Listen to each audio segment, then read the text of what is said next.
mankind. So verse 31, and God saw everything that he had made, and behold, it was very good.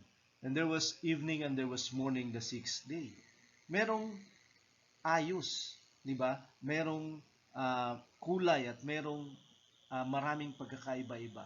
May color, may variations, may shapes ang nilikha ng Diyos.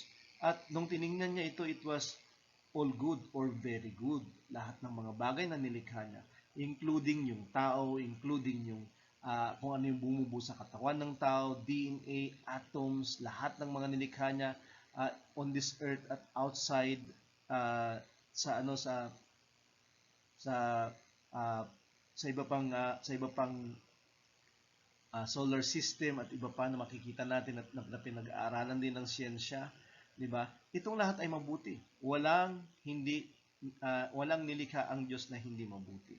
Kasi siya yung tagapaglikha. Hindi ito by chance, kundi by choice na nilikha tayo ng Diyos. Kaya lang maraming catastrophic ideas, calamitous, disastrous ideas, 'di ba? Isa lamang yung kay Darwin sa siyensya. 'Di ba? Marami pang iba na catastrophic o nagdadala sa isang kasakunaan o kasiraan na mga ideas o mga katuruan. Ano ang resulta ng evolution? 'Di ba? From science, eventually pinaniwalaan ng society, ano ang nangyari sa kanila? 'Di ba? Nung ito ay pinaniwalaan nila. Ano ang immediately naging resulta sa mga tao na tayo ay galing sa kamatayan, galing sa unggoy, mga hayop lang tayo at tayo ay only here to survive. At kung hindi tayo magsusurvive, may eliminate tayo dito sa buhay ng elimination at survival na ito, ng tinatawag nilang evolution. Ano ang naging resulta nito sa kasaysayan? Nagkaroon ng World War I, mga ilang dekada lang after na lumabas itong The Origins of Species ni Charles Darwin. World War I, World War II, at milyon-milyon yung namatay. Diba? At napakaraming mga nasugatan, napakaraming mga nalumpo, nabulag, napakaraming nagbuwis ng kanilang lahat, mga pag-aari nila, napakadami.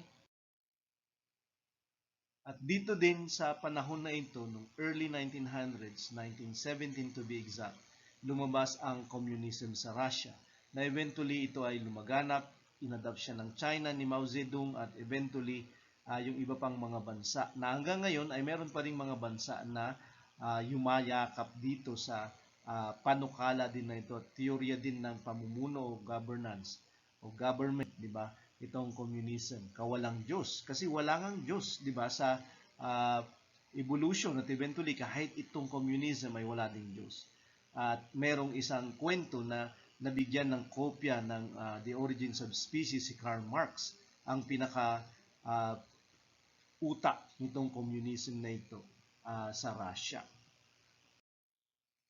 At dahil nga sa ang komunismo ay walang paniniwala tungkol sa Diyos, ay maraming mga namatay dahil sa gobyerno ni Stalin ng ilang dekada. Milyon-milyon ang namatay ng mga Ruso. At dahil ito sa paniniwala ng walang Diyos na inumpisahan ng mga siglo na ito, ng 1800s. At ito ay mga pananaw na hanggang ngayon ay kumikitil ng buhay. Hanggang ngayon ay nagiging marahas sa maraming mga buhay at maraming mga tao. Diba? Lalong-lalo na sa China, lalong-lalo na sa North Korea at sa iba pang bahagi ng Europe at South America na mga lugar na mga komunista hanggang sa ngayon. At ginagawa nilang eksperimento ang mga tao, social at laboratory experiments. Ito ang naging gastos ng mga nagdaang giyera, World War I at World War II. Gathering financial facts regarding America's brief involvement in World War I, historians can see that $334 billion were spent fighting the enemy, an amount adjusted to reflect inflation. That amount rose to 4.1 trillion during the Second World War.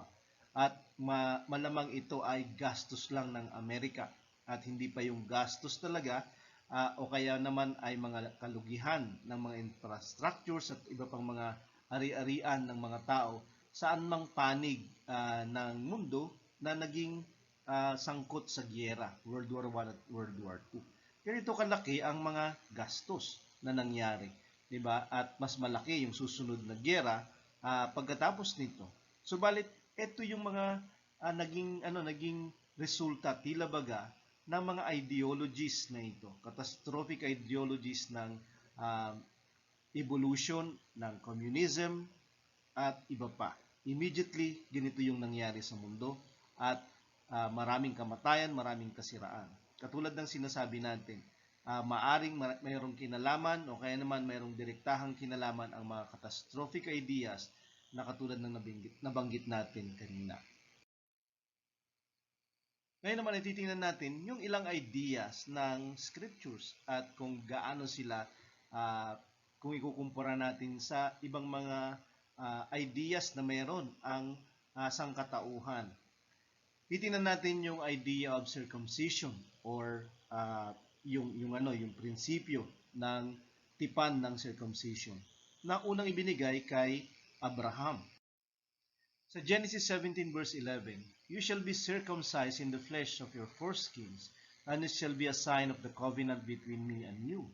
So yung foreskins ng kanyang reproductive organ, dahil si Abraham dito ay hindi na magkakaanak, siya ay matanda na, baog yung kanyang asawa, subalit pinangakuan siya ng Diyos na magkakaroon siya ng isang anak at iba pa at napakarami. Kasing dami daw ng bituin o kaya naman ng buhangin sa dagat. So, paano mangyayari yun kung yung kanyang asawa ay baog at siya ay matanda na? So, nagkaroon ng tipan ng Diyos sa kanya at sa kanyang mga binhi, mga magiging kaapu-apuhan. At tinawag ito na the covenant of circumcision. Verse 12, "He who is 8 days old among you shall be circumcised. Every male throughout your generations, whether born in your house or both with your money from any foreigner, who is not of your offspring." So kapag 8 araw ka na, 8 day old, di ba sabi niya, ikaw ay tutuliin. At bawat lalaki daw sa inyong mga saling lahi, sabi niya, na ipinanganak sa iyong bahay, o kaya naman mga alipin na binili, o kaya naman ay sino mang mga dayuhan na nasa iyong bahay pero hindi mo sila kaano-ano. Sila ay isi-circumcise. Pero generally ang ginagawa kalakaran ay 8-day old dapat. Pero bakit 8-day old? Di ba? Itong tipan ng reproductive system nila o kaya naman yung pagbuhay tila baga ng kanilang reproductive system, di ba? Kung sakali. So bakit 8-day old? So Genesis 21 verse 4, "And Abraham circumcised his son Isaac when he was 8 days old, and as God had commanded him." So si Isaac eventually ay circumcised, matanda na si Abraham nung siya ay circumcised, pero si Isaac ay 8-day old nung kanilang tinuli siya. Pero bakit 8-day old? Bakit hindi 7? Bakit hindi 15? Di ba ito ay masyadong sadistic? Di ba bata pa yung bata? Di ba? Pero meron din na mga naniniwala pa din sa circumcision kasi ang iniisip ng mga tao dati kahit yung community kung saan ako lumaki na hindi ka daw Kristiyano o binyagan kapag ikaw ay hindi circumcised. Pero ang pagtutuli pala ay sinyales ng tipan ng Diyos sa Israel, di ba? Katulad ng sinasabi niya dito, "For Abraham and to his seeds or generations after him." Naging batas ito sa Leviticus 12 verse 3 at ito ay batas para sa lahat ng mga Hudyo. "And on the 8th day, the flesh of his foreskin shall be circumcised." Pero bakit nga 8 days? Ito po yung explanation kung bakit. At medically, very sound yung explanation kung bakit. Itong pagsugat na ito sa foreskin ay hindi siya talagang nakakatakot at hindi talaga siya peligroso. Sabi dito, evidence for the Bible.com. Sabi niya, the human body has two blood clotting elements. One of them is called vitamin K. Vitamin K is not formed in the body up until the 5th to the 7th day. So meron daw tayong dalawa na gumagawa sa katawan natin upang mamuo yung dugo kapag tayo nagkakaroon ng sugat, di ba? Clotting elements. Yung vitamin K, di ba? Ang vitamin K daw, ito ay nabubuo sa katawan ng sanggol from ika-5 araw niya dito, kapanganakan niya, 5 araw hanggang 7th day. Ibig sabihin, sa ika-8, ito ay fully formed na yung vitamin K. At ito ay isa sa mga clotting elements ng ating katawan na nilikha ng Diyos sa atin. The second clotting factor, sabi dito, which is essential is called prothrombin. Yung isa ay vitamin K, yung pangalawa ay prothrombin. It surprisingly enough develops to 30% of normal by the 3rd day of life, and after that, with seeming inconsequence, peaks at 110% on the 8th day, just before leveling off at 100% of normal. Diba kapag ikaw ay pinanganak na baby, ang prothrombin on the 3rd day ng iyong kapanganakan ay 30% lang. Hindi ka pwedeng tuliin, masugatan, diba, from first day to the third day kasi ito ay 30% lang. Kaya nga yung ibang mga sinicircumcise ng mas maaga sa 8th day ay binibigyan ng vitamin K, diba, or clotting mechanism, diba? So, pero sabi niya dito sa 8th day, nagpipik yung prothrombin at pumapalo siya ng 110%. Diba? Masigit sa 100%. Tapos, after 8th day, nagiging 100% na siya. So, nagsisimula yung clotting mechanism na vitamin K at prothrombin sa 8th day talaga. Diba?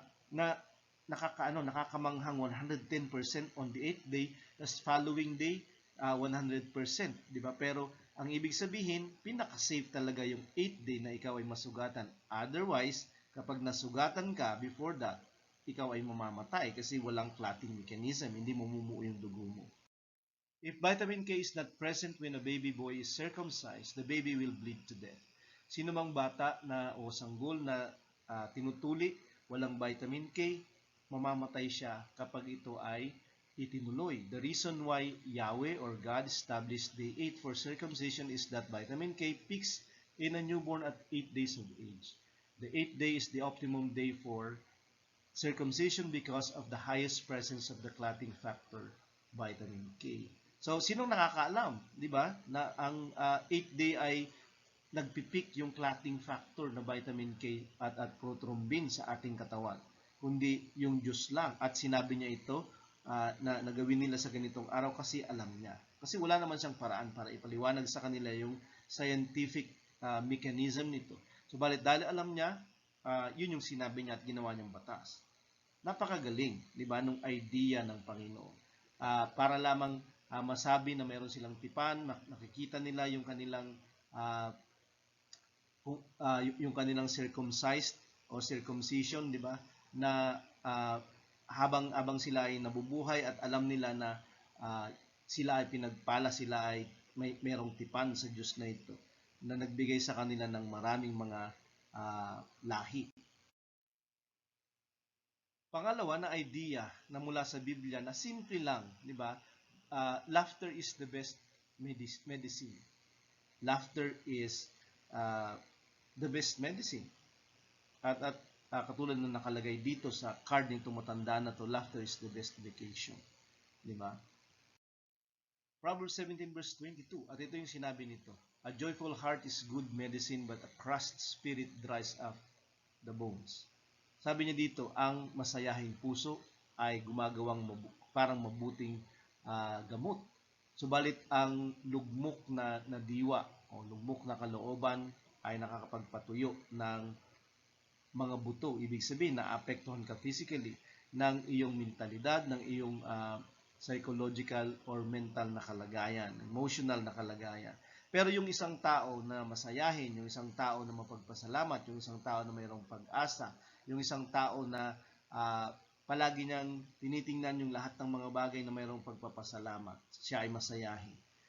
Mayroong gumagawa sa katawan niya na di pangkaraniwan, subalit ito ay innate, ito ay inherent sa kanyang katawan na nagpapalakas at nagpapabuti ng kanyang katawan. Katulad ng sinasabi ng Proverbs 17 verse 22. Reduce stress and anxiety, yung kasayahan, joyful heart. When you laugh, your body releases endorphins, which are your body's natural feel-good chemical. Endorphins. Gagawin ka na, makakaramdam ka ng mabuti sa iyong kalooban, di ba? Hindi ka anxious, hindi ka nangangamba, nag-aalala, subalit ang pakiramdam mo ay rested. Di ba? Yun yung natural feel-good chemical ng katawan natin. Some studies have even found that laughter can decrease the production of stress hormones. At pinapababa niya yung stress hormones natin, yung pagtawa. This promotes an overall sense of mental well-being that in turn helps reduce anxiety. At ginagawa niya yung kabuuan ng ating pakiramdam, yung kabuuan ng ating kalagayan ay napapabuti daw at nagpapababa pa ng pag-aalala, yung pagtawa. Ginagawa ko pa niyang exercise yung mga muscles mo, di ba? Hindi lamang sa katawan, kundi kahit sa ibang parte, hindi lang sa mukha, kundi sa ibang parte ng katawan. Laughter gives your body a boost. Laughter isn't just good for your mental health, it may increase your physical fitness as well. Hindi lamang sa mental, sa isip, kundi sa physical din. The effects of laughter and exercise are quite similar. Diba, yung tumatawa at yung nag-exercise ay merong epektong halos magkapareho because laughter stretches muscles throughout our face and body and sends oxygen to our tissues. Binabanat niya yung pagtawa, yung ating mukha, yung mga muscles sa mukha natin at ganoon sa ibang parte ng katawan natin at ito ay nagpapadala sa loob ng katawan natin ng oxygen sa lahat ng parte ng katawan natin. 10 to 15 minutes of laughing burn 50 calories. 50 calories yung sinusunog sa katawan natin ng 10 to 15 na pagtawa. Minutes na pagtawa. So, laughter triggers the production of key neurochemicals like dopamine. Kanina, endorphins. Diba? The feel-good chemical. Ngayon naman, dopamine daw. Sabi niya, neurochemicals, diba, ng brain natin, which produce calming, anti-anxiety benefits as well as providing us pleasure and reward. Ang dopamine, gagawin niya tayong kalmado, gagawin niya tayong mawala, diba, na mawala ng pag-aalala at lalong-lalo na nakakaramdam tayo ng pleasure, diba? Nalulugod tayo, pakiramdam natin napakaganda dahil sa dopamine at endorphins na nagre-release o nare-release ng katawan natin kapag tayo ay tumatawa. Lalong-lalo na ng mga belly laughter na tinatawag mula sa tiyan natin. Kahit na ito ay sinasadya natin at wala namang nakakatawa, ganun pa din yung epekto niya sa ating immune system, yung laughter. Diba? Laughter causes the release of endorphins, our body's natural painkiller. Diba? Serotonin, our natural antidepressant, and good neuropeptides, chemical communicators. It also decreases cortisol, yung mga masasamang mga hormones, binapababa niya. Para yung stress natin ay bababa, yung blood pressure natin bababa, yung ating oxygen intake ay tataas, yung ating immune system ay lumalakas at bumababa din yung panganib na tayo ay ma-heart attack o kaya naman ma-stroke dahil sa katatawa.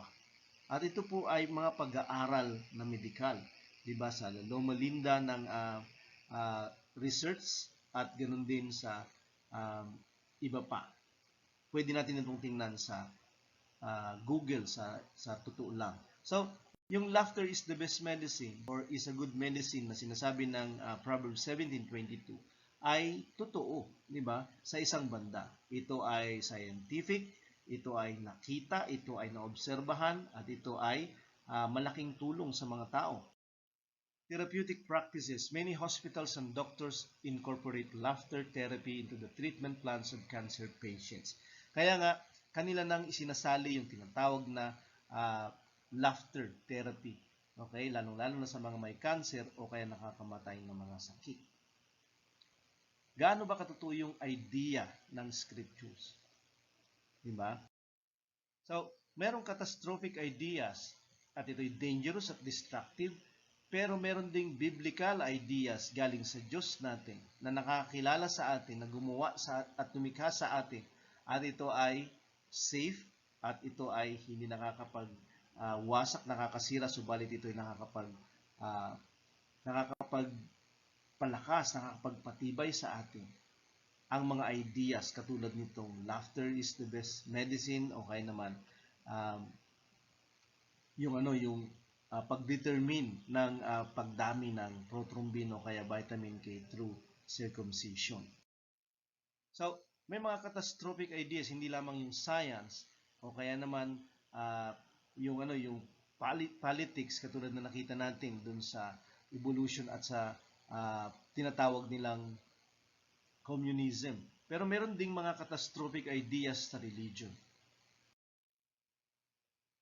Isa sa mga pananaw ng maraming mga Christians o mga tinatawag na born again o mga Christian churches ngayon ay maliligtas ka sa pamamagitan lang ng pananampalataya kay Jesus. Wala kang anumang gagawin kasi ginawa na ng Panginoong Jesus lahat. Sa isang banda, totoo na ginawa at binayaran ng Panginoong Jesus yung ating kaligtasan. Subalit meron tayong gagawin kasi tayo ay tutugon sa kanyang pagtawag at imbitasyon sa kaligtasan. At ang unang gagawin natin siyempre ay manampalataya at pagkatapos nun ay gagawa o susunod tayo. So yung salvation by faith alone ay hindi siya lubusan na pinapanigan o kaya naman nakabatay sa mga kasulatan sa scriptures at therefore hindi siya word of God sa isang banda na complete. Sa Romans 1 verse 5, through whom we have received grace and apostleship to bring about the obedience of faith for the sake of His name among all the nations. So nandito si Apostle Paul na binabanggit niya yung tungkol sa obedience of faith. Merong pagsunod ng pananampalataya. Hindi lamang pananampalatayang walang ginagawa, subalit pagsunod ang kanyang ginaganyak sa atin, ang kanyang kinukultivate sa atin. Kapag tayo mayroong pananampalataya, ikukultivate niya yung ating obedience. Sa Romans 16 verse 26, but has now been disclosed and through the prophetic writings has been made known to all nations. Diba yung tungkol sa Diyos at ang kanyang pagliligtas according to the command of the eternal God to bring about the obedience of faith. Pero ang response sa mabuting balita ay obedience dahil sa pananampalataya. So, merong pagsunod ang pananampalataya. Hindi pwedeng hindi siya susunod dahil hindi siya totoo at biblikal na pananampalataya kung gano'n. Kaya nga sa Romans 10 verse 6, sabi ng Apostol Pablo, but they have not all obeyed the gospel. Diba, ang ebanghelyo ay sinusunod, hindi lamang siya pinaniniwalaan. For Isaiah says, Lord, who has believed what he has heard from us? Sinong maniniwala o naniwala sa mga narinig nila sa amin? So, ang ebanghelyo ay pinapangaral at pinaniniwalaan at sinusunod. Kasi kapag hindi siya sinusunod at pinaniniwalaan lang siya, hindi magpuproduce ng kaligtasan na ginugusto ng Panginoon, di ba? At hindi magpapatuloy sa kaligtasan yung tao kung siya ay naniniwala lang at hindi siya sumusunod. Sa Acts 6 verse 7, and the word of God continued to increase, and the number of the disciples multiplied greatly in Jerusalem, and a great many of the priests became obedient to the faith.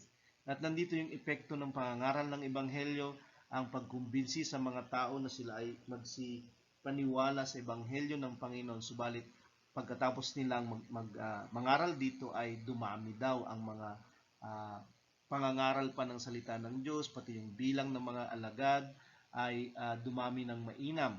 Sabi niya, at madami din sa mga saserdote, mga opisyalis ng relihiyon ng mga Hudyo ang naging obedient sa pananampalataya o mga sumunod sa pananampalataya. Dahil ang pananampalataya ay may pagsunod. Kaya nga ang salvation by our faith in Jesus ay hindi siya totally na complete. Kasi meron pang pagsunod pagkatapos ng pananampalataya. So, salvation by faith also, hindi salvation by faith only.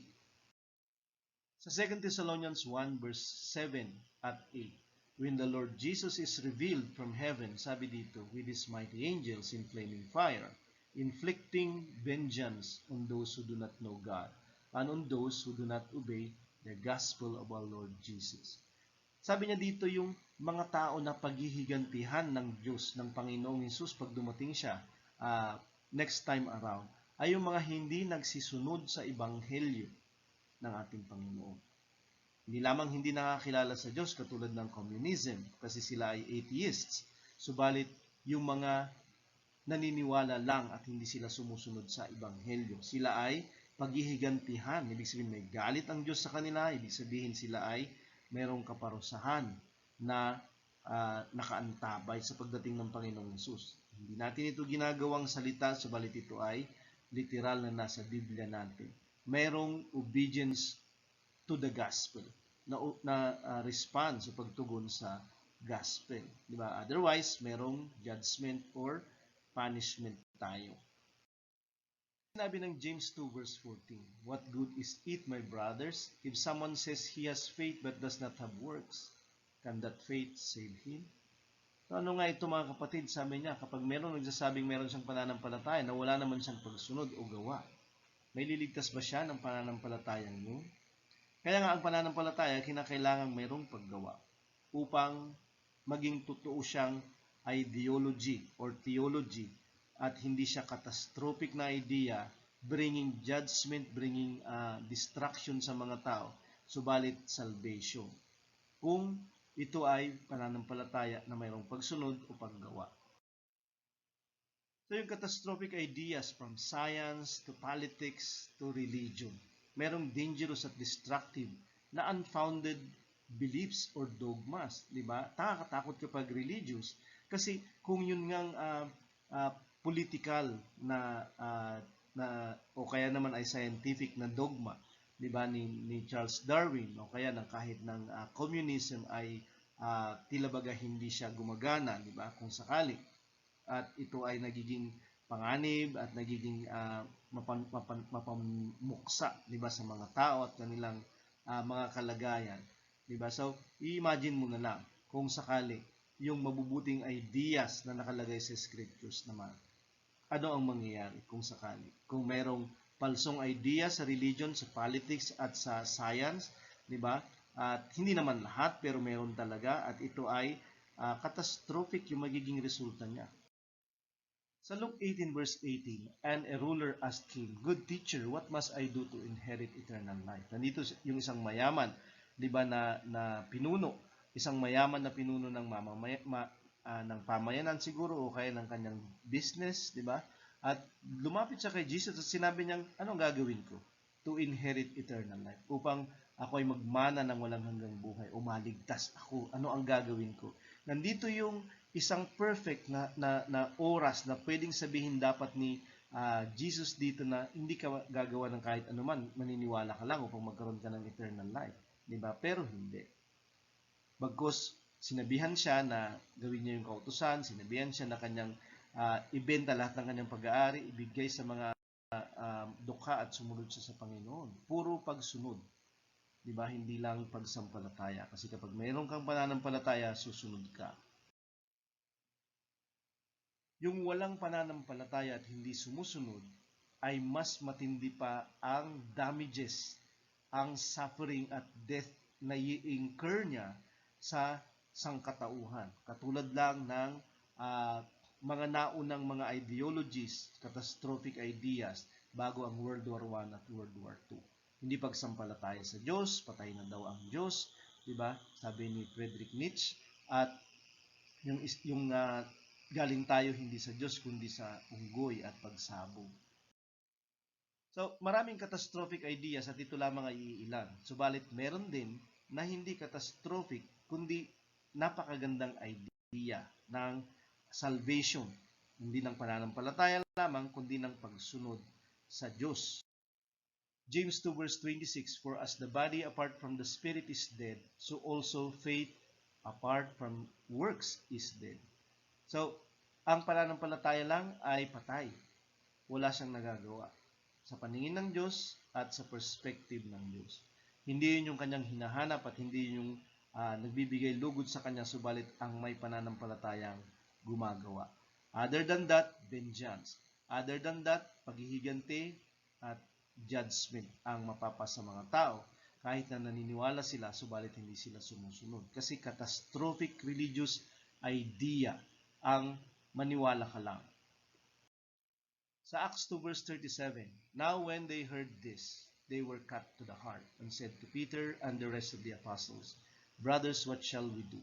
Ito yung unang-unang nakarinig nung Day of Pentecost ng pangangaral ng mga apostol after nila makatanggap ng Holy Spirit with the evidence of speaking in tongues.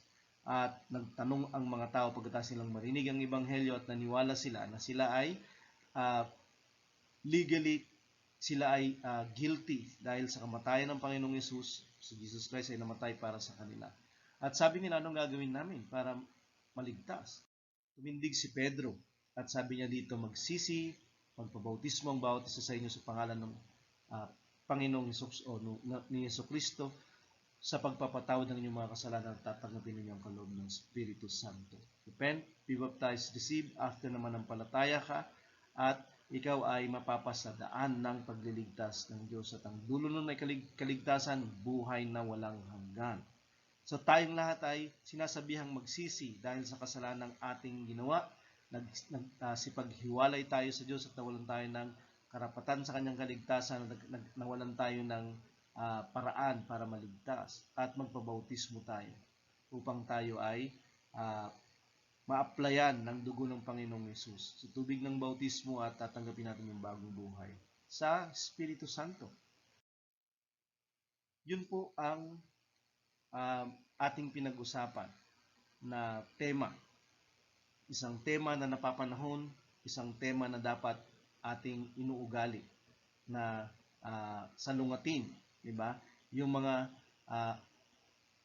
catastrophic ideas. Dangerous at destructive dahil hindi sila at wala silang batayan. Panginoon, nagpapasalamat po kami sa oras na pinagdaloob mo sa amin upang talakayin itong ganito kagandang paksa at iadya mo kami, iwas mo kami sa mga pananampalatayang huwad, sa mga pananampalatayang gawa ng tao, sa pananampalatayang pandaya ng kaaway, upang kami makapagpatuloy, upang kami ay maligtas at manatili sa iyong daan ng kaligtasan. Maraming salamat dahil ikaw din ay tutulong sa mga tao hanggat pinapayagan kanila at sila ay nagpapakumbaba sa iyong kalooban. Kaya nga iyong tutulungan ng mga tao na nandito sa live stream na ito na naghahanap ng kaligtasan mo. Salamat sa iyong pagpapala hanggat sa muli naming pagtalakay sa pangalan ng Panginoong Yesus. So maraming at maraming salamat Pastor Eugene sa